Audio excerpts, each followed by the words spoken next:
Okay, I want to show you how to check if we have a risk for autofluorescence in the tissue.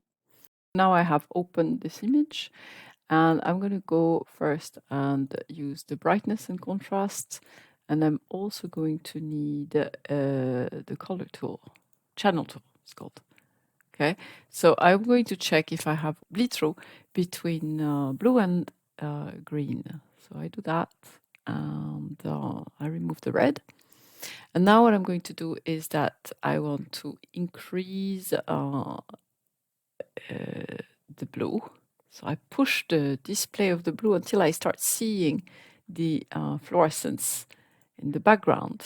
You can see this, yeah. And then I'm going to do the same thing for the green. So I change in here and then I have the green that shows up here. So now I can adjust also the green. Of course, I have to show it first here. And I show the green. Now I start seeing in the background. And what you can see is now I'm toggling the blue on and off. And what I can see is that the nuclei are showing up in the blue channel. Now if I do the opposite and I toggle on the green, so the stuff that is green, for example, in here, I can see that I have something, but it's not showing up in the blue.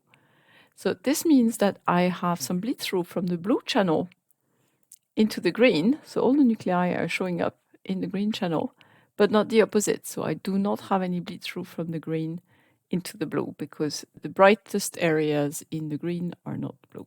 This is the way you can check if you have a risk for bleed through. It doesn't mean that you have bleed through, because it could be that simply these areas where we have the nucleus are also green. But there is a risk because I cannot find in this image anything that is only blue. However, I can find some things that are only green.